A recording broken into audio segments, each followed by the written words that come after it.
Bom dia, meus queridos alunos, novamente com vocês aqui com a maior satisfação no curso Altas Definições, para alcançar junto com vocês a tão sonhada aprovação no exame de ordem dos advogados do Brasil.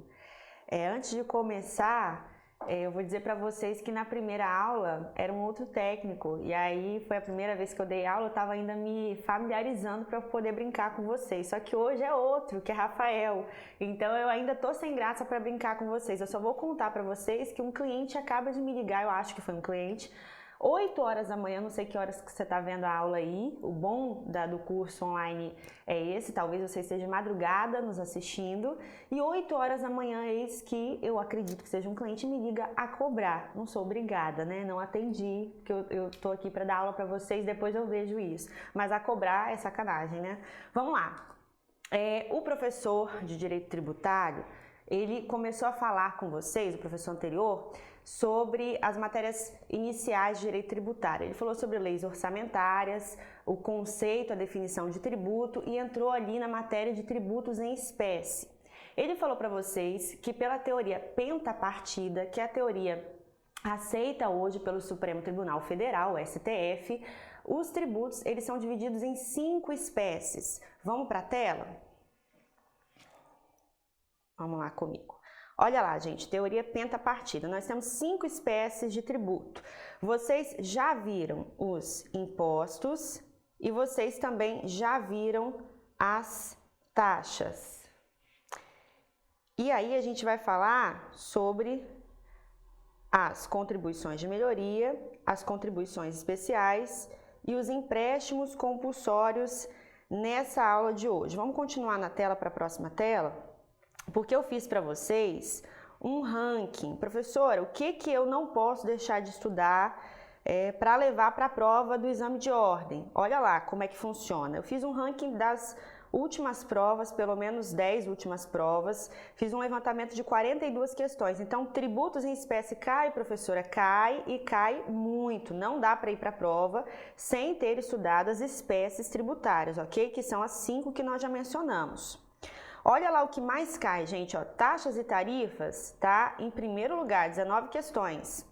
Impostos, 12 questões. As matérias que nós vamos tratar hoje, que são essas aqui, ó, elas também caem bastante, ó. Contribuições de melhoria, 10 questões.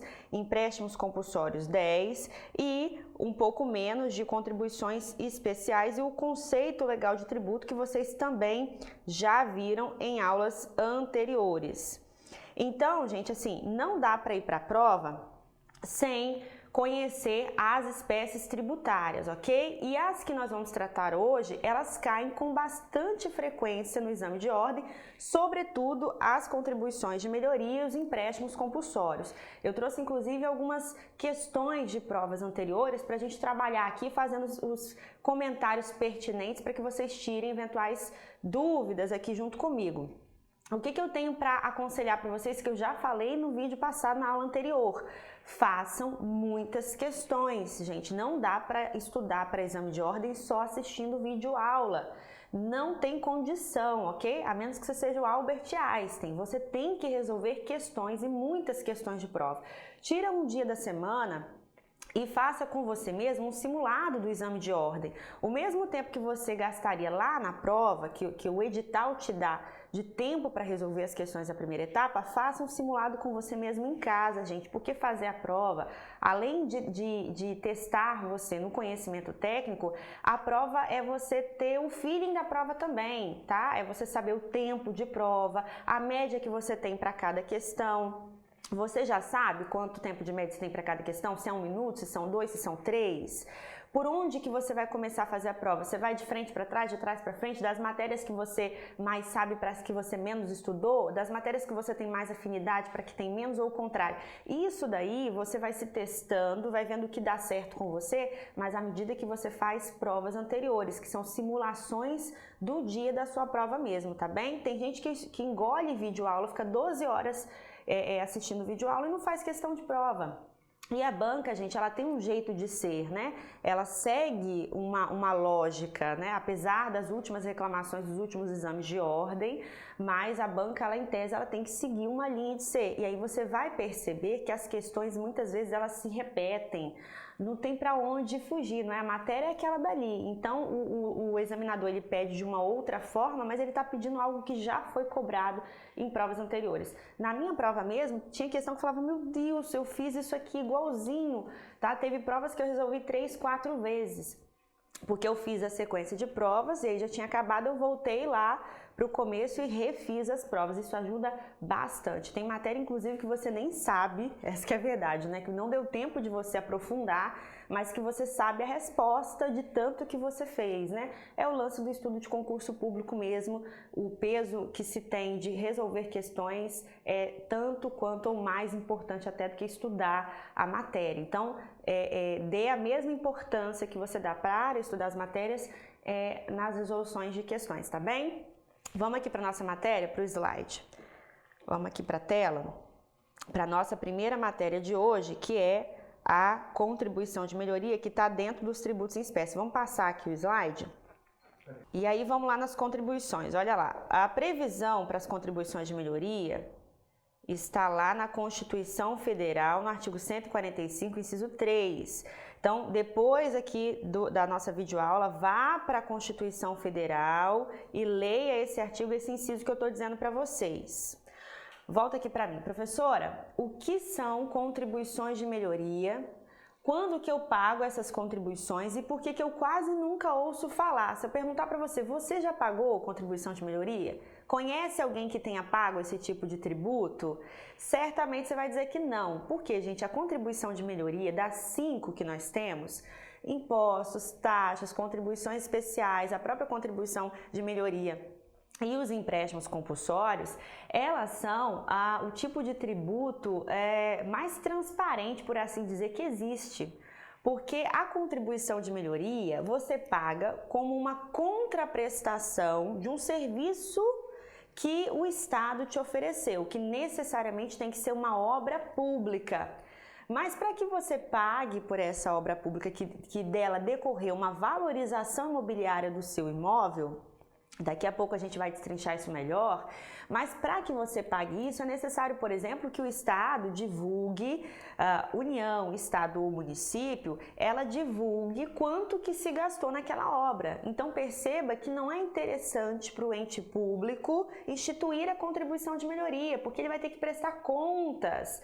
E no país que a gente vive, a gente sabe que isso não é comum, infelizmente, tá bem? Então, é por isso que a gente vai falar desse tributo e para você vai ser algo diferente, estranho, novo, mas perceba, cai com muita frequência no exame de ordem. Então você tem que estar com isso na ponta da língua, tá bem? Vamos voltar aqui para o slide. Olha lá, é o poder que o ente público tem, e aí pode ser a União, o Estado, o município ou o Distrito Federal. Então existe contribuição de melhoria de todos os entes da federação, tá bem? Eles podem instituir, porque pode ser, gente, volta aqui para mim, pode ser que a União, ela faça uma obra perto da sua casa e que dessa obra pública decorra valorização imobiliária da sua casa, ou ainda que o Estado faça uma construção que decorra uma valorização imobiliária aqui na sua casa, no seu apartamento, ou ainda o município, tá bem? Vamos dar um exemplo. Digamos, por exemplo, que o município que você mora construa uma pracinha perto da sua casa, a poucos metros da sua casa, uma pracinha. Perceba, qual imóvel vale mais? O seu, que tem uma pracinha, ou do vizinho que mora no bairro ao lado, ou algumas quadras próximas da sua casa, que não possui aquele parque de lazer. É claro que a sua casa, o seu imóvel, apartamento, ele vai ter um valor maior. Você perceba que essa construção, ela fez com que o seu imóvel valesse mais. Ocorre ali uma valorização imobiliária, ok? Então, por conta disso é que você vai precisar pagar. É como se fosse assim, A ideia é o seguinte, não pode haver enriquecimento ilícito, enriquecimento sem justa causa. Seria uma forma de eu enriquecer às custas do Estado, mas ora, o Estado ele não é financiado, ele não é mantido, a máquina pública não é mantida pelo próprio contribuinte. Poxa, o outro contribuinte vai financiar uma obra que vai decorrer valorização do meu imóvel? Não é justo. Então eu preciso pagar ao Estado, ou União ou município por aquela obra da qual decorreu valorização imobiliária. Professor, então qualquer obra que um ente da federação construir perto da minha casa, eu vou precisar pagar? Não, gente, tem que ser obra pública da qual decorra valorização imobiliária. Então, se cair lá na sua prova uma obra pública apenas, está errado. Tem que ser obra da qual decorra necessariamente valorização imobiliária, tá bem? Esse tributo ele é muito bacana, gente, porque a gente consegue fazer muita discussão política e social com esse tributo. Não é que o nosso objeto hoje, a gente vai estudar apenas a técnica para efeito de solução do exame de ordem, ok? Vamos voltar aqui para a tela. O fundamento, então, desse tributo, ele também é moral, tá? Porque quem teve a valorização imobiliária por obra pública, ele deve indenizar o Estado por essa vantagem econômica especial, como nós já falamos. Professora, mas eu não solicitei, eu não fiz requisição dessa obra pública, mesmo assim eu vou precisar pagar? Mesmo assim. Lembra que o tributo, gente, eu não tenho opção não se eu vou pagar ou não. Não é, por exemplo, como pedágio, que é preço público, que eu escolho se eu quero pagar, se eu vou passar por aquela via, não. Tributo, gente, eu sou obrigado a pagar, ainda que eu não tenha solicitado a obra, ok? Nós vimos aqui que a competência é comum. Isso quer dizer que pode haver uma contribuição de melhoria federal, pode haver uma contribuição de melhoria estadual e pode haver uma contribuição de melhoria municipal. Dê uma lida depois da nossa aula nesse artigo aqui que eu coloquei para vocês, tá bem? O fato gerador, então, da contribuição de melhoria é qual? Valorização de imóvel de propriedade privada, ok? Então, volta aqui para mim. Se foi feito pelo ente da federação uma obra pública da qual decorra valorização imobiliária, repito para vocês, friso, porque isso cai muito em prova, eu tenho que pagar a contribuição de melhoria. Vamos aqui para a tela. Olha alguns exemplos que eu dei para vocês aqui, gente, de obras públicas que podem gerar contribuição de melhoria. Olha, por exemplo, digamos que o estado que você mora, ele faça uma abertura, ou um alargamento, ou pavimentação, iluminação, arborização. Professora, se fizer um serviço de arborização, colocou árvores ali, vai valorizar o meu imóvel? Claro que vai. Se colocou esgoto, imagina um local que não tem sistema de esgoto, pluvial, outros melhoramentos em obras públicas, vai decorrer valorização. Portanto, se decorreu valorização do imóvel da sua propriedade, você tem que pagar a contribuição de melhoria. Olha um outro exemplo aqui. O município ele fez uma construção ou ampliação de parques, que a gente já falou aqui no começo da aula, um campo de desportos, uma ponte, um túnel, um viaduto. Professor, então quando eu passo por ponte, por túnel, por viaduto, as pessoas ali pagaram contribuição de melhoria? Olha, poderiam pagar, o Estado, União ou município poderia instituir a contribuição de melhoria, mas nós já falamos que por questões políticas, dificilmente o Estado, União ou município prefere instituir a contribuição de melhoria, acaba por fazer, por exemplo, através dos impostos, esses pagamentos, ok? A construção ou ampliação de sistemas de trânsito rápido, isso também gera uma valorização da propriedade, portanto, eu posso, por conta disso, cobrar a contribuição de melhoria. Vamos para o próximo slide? Olha essa questão interessantíssima, gente, que foi objeto de prova. Às vezes tem questão, volta aqui para mim, tem questão de prova em direito tributário que a gente fala, não acredito que caiu isso, que é muito beabá. Nós vamos ver aqui no decorrer das aulas algumas dessas questões. Agora tem outras também que a gente fala, não é possível, isso aqui é nível segunda etapa do exame de ordem, é bem profundo. Então, vamos aqui para a tela para mostrar para vocês. Caiu na prova do exame de ordem o artigo 82 do Código Tributário Nacional. O artigo 82 ele fala o seguinte, ele vai falar de alguns requisitos da contribuição de melhoria, tá, gente? Porque para o agente público ele instituir a contribuição de melhoria, tudo bem, ele realizou uma obra pública, ok? E dessa obra pública decorreu o quê? valorização imobiliária do seu imóvel, ok? Que é particular, ok. Só que aí, quando isso acontece, o ente público ele tem que respeitar vários quesitos. Então, por exemplo, ele tem que ter feito previamente a publicação do orçamento de custo da obra, gente. Olha que interessante. Olha por que a gente quase não vê a contribuição de melhoria, né? O contribuinte, ele tem que ser previamente informado de quanto que custou a obra. Por que ele tem que ser informado de quanto que custou a obra?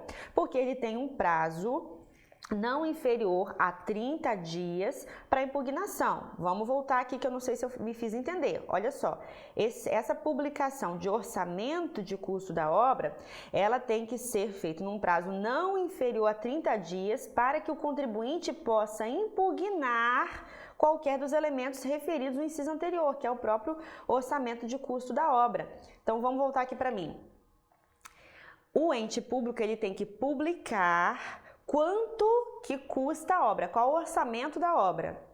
E essa publicação tem que ser pelo menos 30 dias antes do início da execução das obras, ok? Para que o contribuinte diga assim, olha, eu não concordo. Eu acho, por exemplo, que essa obra está superfaturada. E aí ele vai impugnar e o Estado, qualquer ente da federação, né? Se for uma obra federal, a União, se for uma obra estadual, o Estado, se for uma obra municipal, o município, vai dar uma resposta ao contribuinte. Então perceba, gente, que é um tributo muito cristalino, muito transparente, muito bacana, né? Mas que não pegou aqui, infelizmente, a gente quase não vê.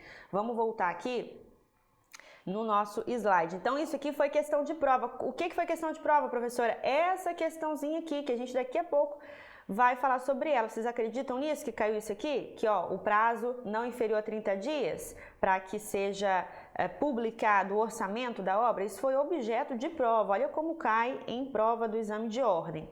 Vamos lá agora, gente, para o empréstimo compulsório ainda no slide.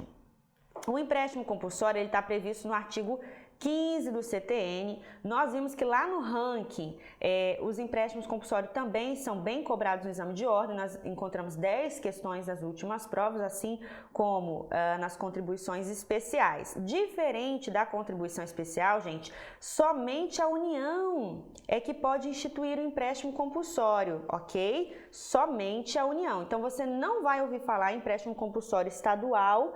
Vamos voltar aqui para mim, nem empréstimo compulsório municipal. E se cair lá na sua prova, por exemplo, que o Estado do Espírito Santo, ou qualquer outro Estado da Federação, instituiu um empréstimo compulsório. E aí o contribuinte, ele impugnou essa cobrança, dizendo que ele não tem que pagar. E aí você vai responder que não tem que pagar por quê? Qual a alternativa que você vai marcar? Porque o Estado não tem competência para instituir empréstimo compulsório. O empréstimo compulsório é de competência exclusiva da União, somente a União pode instituir, diferente das contribuições especiais que pode ser instituída pela União, pelos estados, Distrito Federal e municípios, ok? Vamos voltar aqui para o slide. Em que casos que os empréstimos compulsórios, eles podem ser instituídos? Olha, em casos excepcionais, gente. Em casos excepcionais, não é qualquer caso, não. Então, por exemplo, guerra externa. O Estado pode instituir o empréstimo. Calamidade pública que exige auxílio federal impossível de atender os recursos orçamentários disponíveis. Uma conjuntura que exige a absorção temporária de poder aquisitivo. Volta aqui para mim, professora. O nome empréstimo compulsório é muito sugestivo, né? É isso mesmo? É um tributo que compulsoriamente eu pago à União, porque só a União pode instituir, mas a União ela vai me restituir, é um empréstimo mesmo, eu estou emprestando para a União? Sim, a União ela tem que devolver para você esse empréstimo. Gente, que coisa, professora! Então existe um tributo que eu sou obrigada, é um empréstimo que eu faço de forma obrigatória? Sim, se você não pagar, o Estado tem as ferramentas dele para te cobrar, ok? Como todos os outros tributos, ok? Dívida ativa, execução fiscal, porque tributo você não escolhe se você vai pagar ou não, ok? Você é obrigado a pagar. Ocorreu o fato gerador, você tem que pagar o tributo. Então, por exemplo, no caso de guerra externa, a União ela pode dizer, olha, nós não temos aqui o aparato financeiro necessário porque a gente está numa situação de guerra. nós não temos caixa suficiente. Então, nós vamos precisar pegar empréstimo com o cidadão comum, o contribuinte, para a gente resolver essa situação aqui de guerra e, posteriormente, nós vamos devolver esse tributo para vocês. É isso que é o empréstimo compulsório, tá bem? Agora, o empréstimo compulsório, gente, ele só pode ser instituído, vamos aqui para o slide, através de lei complementar, tá bem? Não pode ser instituído através de lei ordinária, porque nós vimos que a grande maioria dos tributos, eles são instituídos por lei ordinária. Lembra que nós explicamos na aula passada a diferença entre uma e outra? O quórum, lembra disso? Que é muito mais fácil você aprovar uma lei por medida de lei ordinária do que uma matéria através de lei complementar. É muito mais fácil aprovar uma matéria que tenha sido objeto de lei ordinária, tá bem? Então, lei complementar exige um quórum qualificado, um quórum diferente da lei ordinária, tá bem? Lembra, então, que empréstimo compulsório é apenas por lei complementar. Por quê, professora? Porque cai com frequência na OAB isso aqui, tá bem? Vamos passar para o próximo slide. Por falar em lei complementar, vamos fazer um adendo aqui. Professora, quais são os tributos que só podem ser instituídos mediante lei complementar? Lembra aqui para mim, professora, vamos lá, ó. Empréstimos compulsórios, que nós acabamos de falar, os impostos sobre grandes fortunas, ok? Que ainda não foram regulamentados, estão previstos lá na nossa CF, no artigo 153, inciso 7, mas ainda não foram regulamentados, ok? Então, ainda não temos contribuintes que pagam imposto sobre grandes fortunas, mas quando ele for regulamentado, vai ter que ser regulamentado através de lei complementar. Os impostos residuais da União, ok? Que estão previstos no 1541 da CF, e as contribuições sociais residuais da União. Professora, por que você coloca esses artigos aqui pra gente? Porque depois da nossa videoaula eu quero que você vá lá para a sua CF e leia esses artigos, porque isso já vai te dar um bom embasamento para a prova, tá bem? Muita questão é Ctrl+C, Ctrl+V, gente, ipsis literis, para que não haja opção de anulação da prova, não haja margem para isso. Então, leia os artigos que eu estou passando nos slides para vocês. Vamos aqui para os próximos slides ainda sobre contribuições especiais. Professora, mas o que diferencia as contribuições especiais dos impostos? Eu não entendi. Porque eu fico achando que imposto é a mesma coisa que contribuição especial pela definição que você me passou. Vamos lá. Eu vou passar aqui, gente, isso aqui é teoria, tá? Isso aqui é teoria. Então, assim, se eu fosse explicar aqui para vocês, a gente ia ficar pelo menos 20 horas falando sobre esse tema, tá? Então, isso aqui é um intensivão, esse curso eu preciso passar o básico do básico para vocês para efeito de resolução das questões do exame de ordem, ok? Então, para que vocês não cheguem na prova com essa dúvida, esse aqui é o geral, olha só. Tanto os impostos quanto as contribuições especiais, elas estão relacionadas com a ideia de solidariedade social, tá bem? Solidariedade social. Para que a máquina pública seja mantida nos seus gastos com as pessoas no geral, é preciso que haja dinheiro. E quem entrega esse dinheiro? O contribuinte, ok? Então, assim, quando nós falamos sobre gastos gerais, por exemplo, educação, por exemplo, saúde, nós estamos nos referindo aos impostos. Lembra que o professor falou para vocês que o imposto ele é um tributo não vinculado? Ele é um tributo não vinculado, ou seja, às vezes as pessoas falam assim, vamos voltar aqui para mim, às vezes as pessoas falam assim, Fran, eu acho um absurdo eu pagar IPVA porque eu passo nas ruas e tem um monte de buraco na rua. De fato, gente, a gente fica revoltado com a situação, eu também fico, mas o IPVA ele é um imposto e como um imposto que ele é não vinculado, ok? Então não dá, por exemplo, para eu alegar o seguinte, eu não vou pagar o IPVA porque tem um monte de buraco na rua, porque o imposto ele não é vinculado, eu não posso dizer para o Estado que o IPVA é para manutenção das vias públicas, entende? para onde que vai esse tributo, não existe vinculação, são para gastos universais, são para gastos gerais, educação, saúde, por exemplo. É claro que a gente sabe que acaba indo também uma parte dos impostos no geral para a manutenção das ruas, mas eu não posso dizer que vem do IPVA. É claro, gente, o Estado ele não legisla para perder, né? Porque se assim fosse, um monte de gente ia impugnar, por exemplo, o IPVA dizendo que não vai pagar porque tem um monte de buraco na rua. Não vou pagar o IPTU porque não tem saneamento básico onde eu moro, né? Mas não é bem assim que funciona, ok? Os impostos, eles são não vinculados, não existe vinculação entre o pagamento do imposto e para onde vai a arrecadação daquele imposto. São para gastos universais, ok? Vamos voltar aqui para a tela. Diferente de quando ocorre isso aqui, olha, existe uma solidariedade de grupo, é um risco de grupo, tá bem? Não é mais o geral. Então, por exemplo, quando eu digo para vocês o seguinte, olha, um dinheiro que se paga para aposentadoria, para no futuro a pessoa se aposentar. Perceba que só quem paga isso aqui para se aposentar é um grupo de pessoas, que é quem? O trabalhador. Apenas o trabalhador é que vai pagar isso aqui.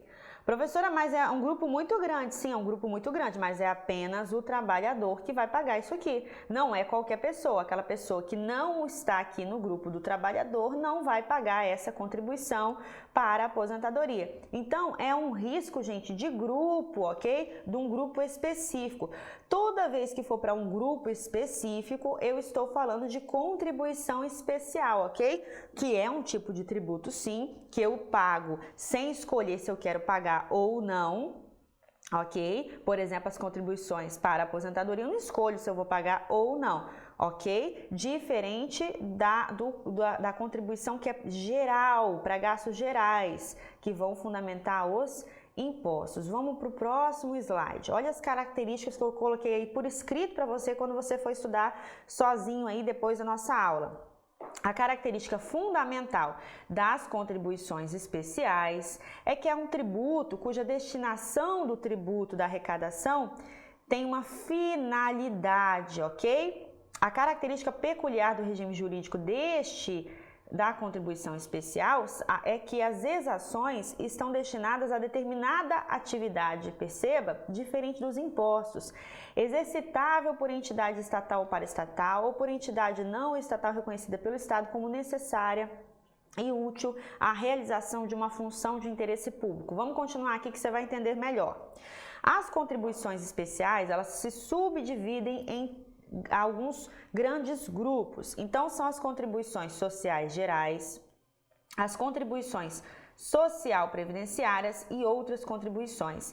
Essa matéria aqui, gente, a gente gastaria umas 20 horas, com toda certeza, para destrinchar ela. É uma matéria muito gostosa, mas que eu trouxe assim, o que não dá para ir para a prova sem, tá? Para que você tenha uma noção geral para o caso de cair questão sobre isso aqui. Quando nós falamos sobre contribuições sociais gerais, lembra aqui do sistema S que a gente chama, tá bem? Então, os empregadores, eles têm que pagar contribuições que eles são obrigados a pagar para financiar o Senai, o SESI, o Senat, o Sebrae, o Senac. Ah, professora, eu ficava me perguntando como é que esse pessoal aqui ele se mantém? Como é que esse grupo se mantém? De onde que vem o dinheiro? É daqui, gente. Por quê? Porque esse sistema S são instituições, por exemplo, que aplicam aqui o ensino fundamental, ensino profissionalizante, prestam serviços sociais para a população. Por conta disso, o empregador ele tem que contribuir em contribuições chamadas especiais, de forma obrigatória, porque o tributo, o pagamento é obrigatório, para manutenção desse sistema S. Então, uma contribuição social geral que a gente chama, ok? Olha as contribuições que se dividem aqui em Seguridade Social. Quando você paga PIS, PASEP, a empresa paga o CSLL, o COFINS, isso aqui está relacionado ao lucro líquido da empresa, ok? A forma de tributação é uma contribuição para a Seguridade Social, gente, aposentadoria. Olha as outras contribuições, são aquela competência residual da CF, ou seja, o legislador não é bobo, né? Ele previu o seguinte, que é possível a União instituir contribuições especiais que não estão previstas aqui, ok? São as contribuições residuais, a competência residual, ok?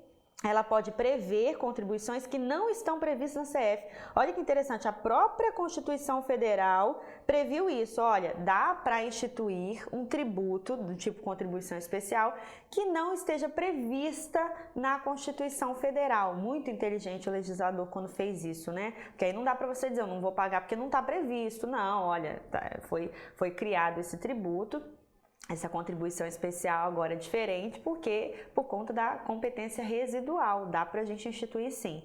Vamos para aqui para o próximo slide. Olha que interessante que eu tenho para falar para vocês sobre a COSIP. Aquela contribuição que a gente faz por iluminação pública. Se eu pergunto para o aluno, vamos voltar aqui para mim. Se eu pergunto para o aluno assim, aquela contribuição, aquele pagamento que você faz pela iluminação pública, ela é o quê? Muitos vão dizer assim, professora, eu acho que é taxa. Outros vão dizer, professora, é imposto, não? Vocês já tiveram a curiosidade de pegar a sua fatura de energia elétrica?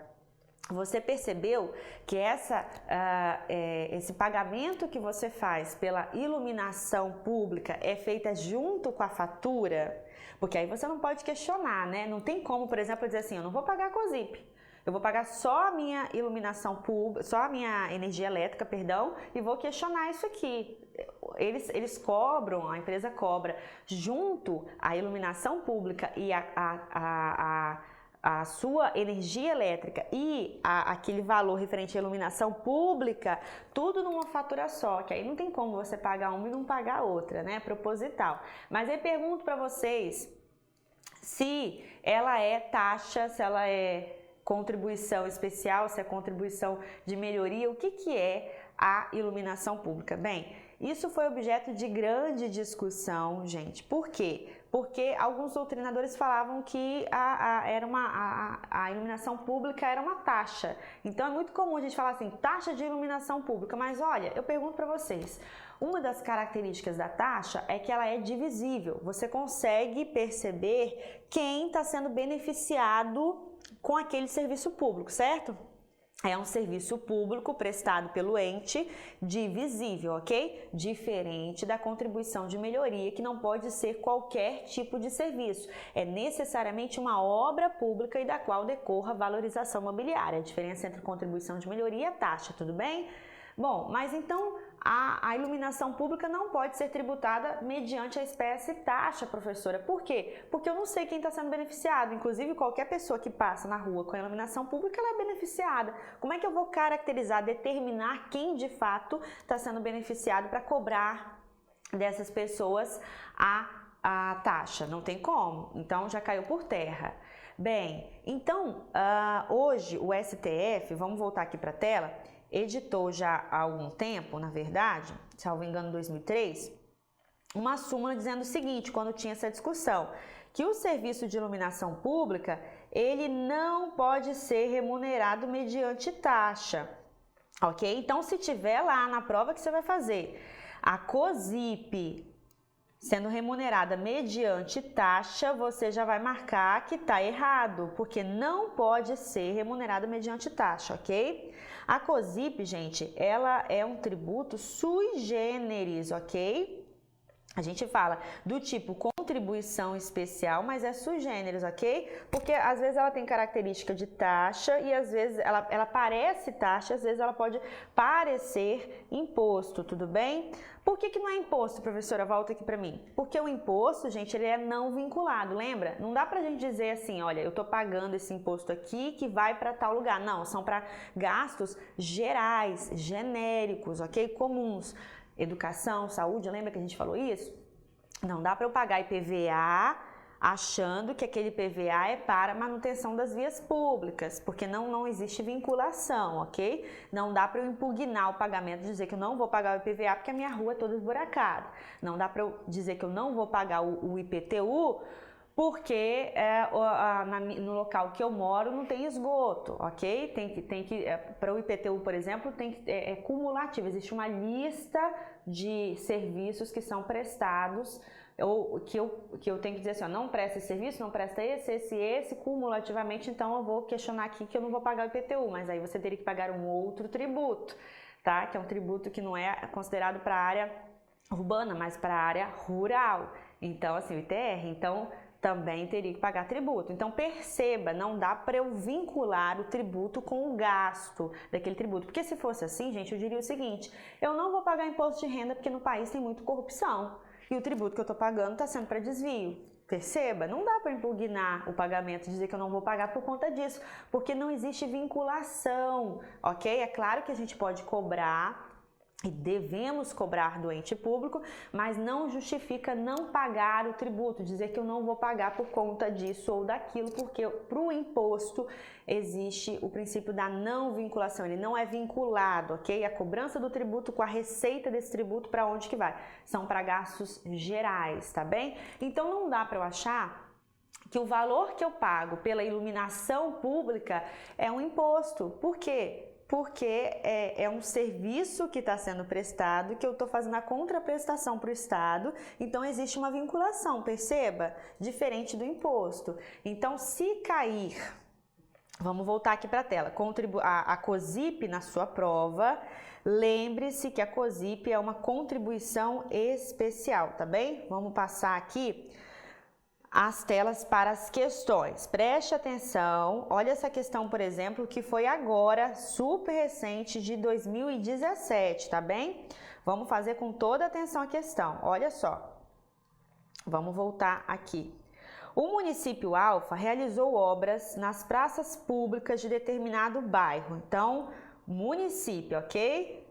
Município. Ele realizou algumas obras, então é um tributo municipal.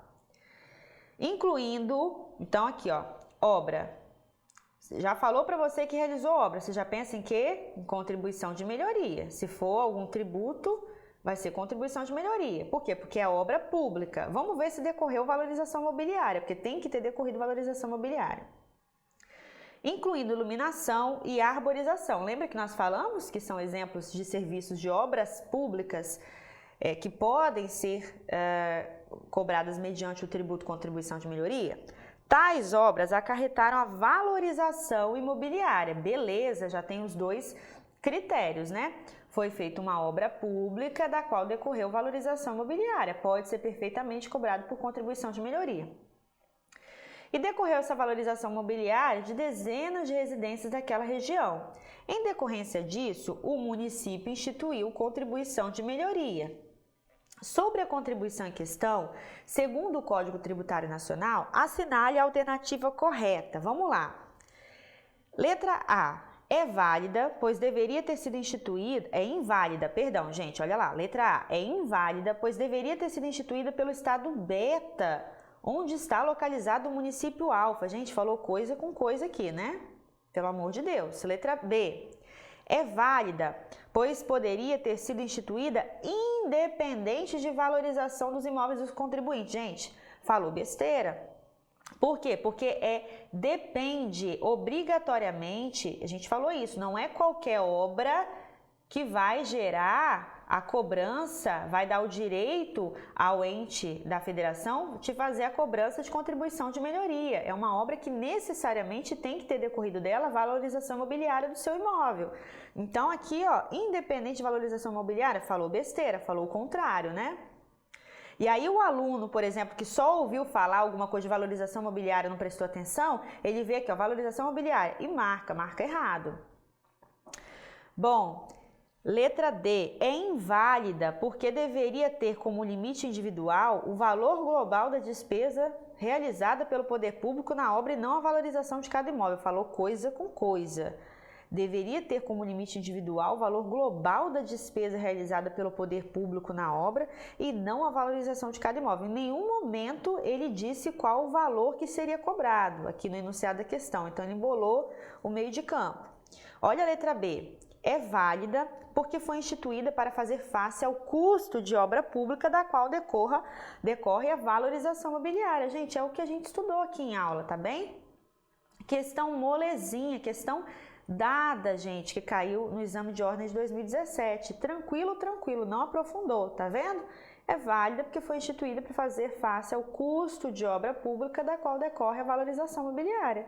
Certinho. Foi feita uma obra, como por exemplo aqui ele falou, ó, que incluiu iluminação e arborização, e esse município alfa, ele cobrou, vamos voltar aqui, ele cobrou a contribuição de melhoria, ok? Dessas pessoas do município, tá certinho. Vamos para a segunda questão aqui na tela ainda. Olha só, caiu no ano de 2014. José recebeu auto de infração pelo inadimplemento de determinado tributo instituído por lei ordinária.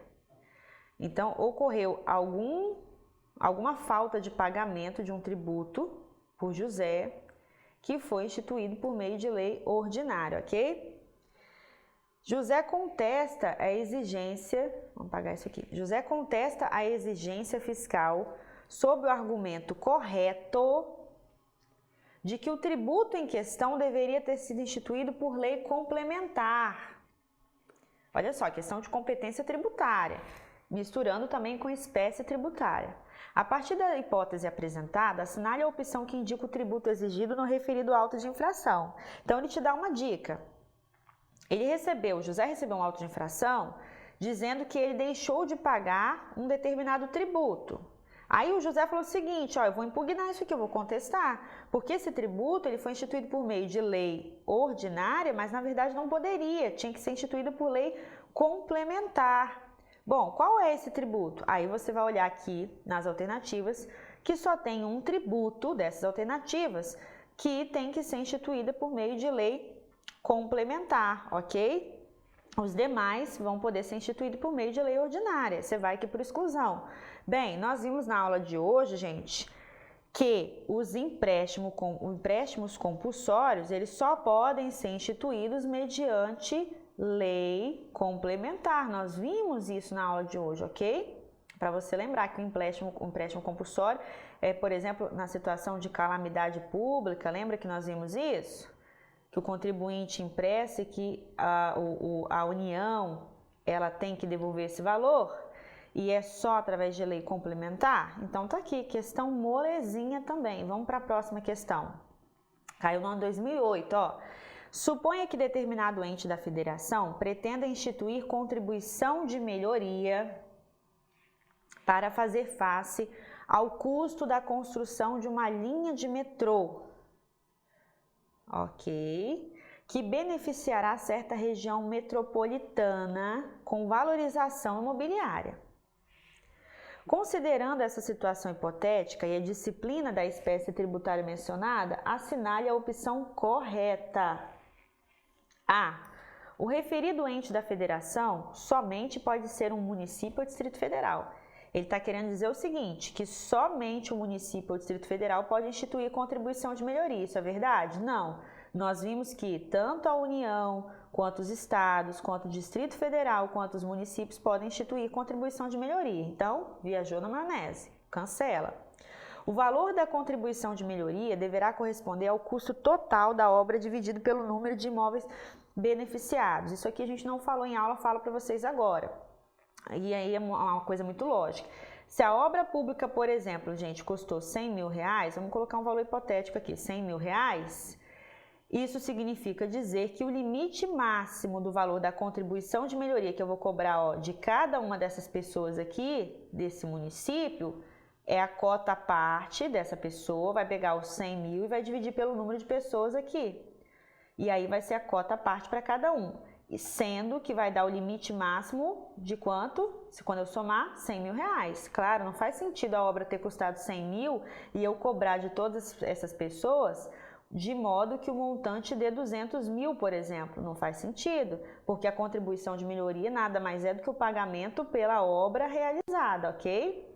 Então, olha o que ele fala. O valor da contribuição de melhoria deverá corresponder ao custo total da obra dividido pelo número de imóveis beneficiados. Bem, aqui ele fala que vai corresponder ao custo total da obra. Bom, e pode ser, na verdade, gente, até o máximo do valor do custo total da obra. Então, vamos deixar essa questão aqui de stand-by. Vamos ver se tem alguma mais certa que ela. Opa, vamos voltar aqui. Vamos ver se tem alguma mais certa que ela. Olha a letra C. O orçamento do custo da obra deverá ser previamente publicado e o prazo para sua impugnação administrativa pelos interessados não poderá ser inferior a 30 dias. Gente, nós falamos essa questão aqui, lembra? Em aula? E olha a letra D. O valor da contribuição de melhoria deverá englobar necessariamente o valor total da obra pública a ser custeada. Então, o candidato poderia ficar também entre essas duas opções. Aí eu digo para vocês, gente, o valor cobrado pela contribuição de melhoria é até o valor total da obra, é até.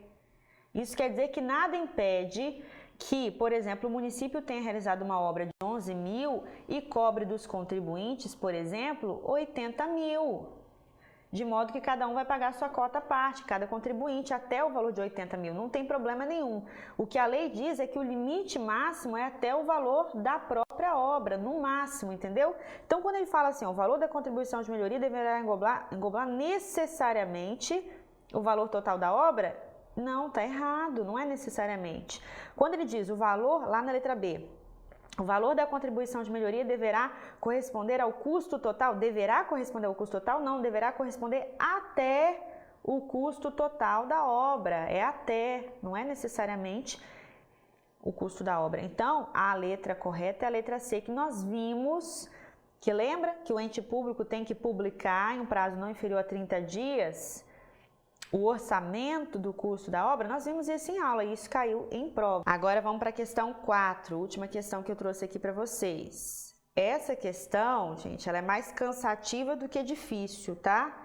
Então você já toma susto por conta do enunciado, é uma prova também que testa o seu cansaço, daí a importância de você fazer simulados para você se preparar. Assim como um treino muscular para a academia que você vai, isso aqui é um treino também que você tem que fazer antes para acostumar o seu cérebro a ficar aí horas e horas fazendo questões como essa, por exemplo, que é cansativo o texto. Vamos lá. Caiu recentemente, olha, por meio de lei ordinária, número 123, a União instituiu contribuição não cumulativa destinada a garantir a expansão da Seguridade Social, utilizando, para tanto, fato gerador e base de cálculo distintos dos discriminados na Constituição da República. A referida lei foi publicada em 1º de setembro de 2015, com entrada em vigor em 2 de janeiro de 2016, determinando o dia 1º de fevereiro do mesmo ano como data de pagamento. Por considerar indevida a contribuição criada pela União, a pessoa jurídica A, atuante no ramo de supermercados, não realizou o seu pagamento, razão pela qual, em 5 de julho de 2016, foi lavrado auto de infração para sua cobrança. Considerando a situação em comento, assinale a opção que indica o argumento que poderá ser alegado pelo contribuinte para impugnar a referida cobrança. Perceba que ele mistura um monte de matéria aqui. Então, por exemplo, só de você ler aqui, ó, a referida lei foi publicada em 1º de setembro de 2015, com entrada em vigor em 2 de janeiro de 2016. Então, você já vai dar uma analisada, por exemplo, na anterioridade anual, na anterioridade nonagesimal. De qual tributo que a gente está falando aqui? Contribuição. Então, você já teria que saber, você vê que a questão ela já aprofundou muito mais do que as outras que a gente viu, tá bem? E aí, nas alternativas, olha, a nova contribuição viola o princípio da anterioridade nonagesimal, a nova contribuição viola o princípio da anterioridade anual, a nova contribuição somente poderia ser instituída por meio de lei complementar, a Constituição da República veda a instituição de contribuições não cumulativas. Gente, você não precisaria nem fazer esse monte de cálculo, por exemplo, de anterioridade anual, de anterioridade nonagesimal. Bastaria você lembrar que contribuição, nesse caso, deveria ser instituída por meio de lei complementar. Bastaria você lembrar disso. Olha lá, volta no enunciado. Por meio de lei ordinária, a União, ó, ele fala que foi por meio de lei ordinária.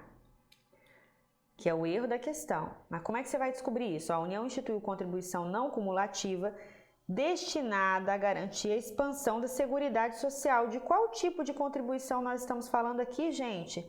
Nós estamos falando aqui das contribuições. Quando você fala aqui, ó, de expansão da Seguridade Social, vamos pegar aqui a borracha. Opa, vamos achar aqui a borrachinha. Não tá indo. Ah, agora foi. Quando você fala aqui de uma contribuição para a expansão da Seguridade Social, você está falando de uma contribuição especial. Então, bastaria você saber a questão da competência por meio de lei complementar, tá bem? Para você olhar a questão por questão, eu coloquei por ser uma questão mais complexa, eu coloquei aqui a explicação de cada uma delas. Após a nossa videoaula, você leia com atenção, porque tem a fundamentação respectiva de cada uma das alternativas, tá bem? Olha como é importante fazer questões. Então, meus queridos alunos, a gente fica por aqui na aula de hoje. Até a próxima, com mais conteúdo de direito tributário para a gente alcançar a aprovação. Até mais!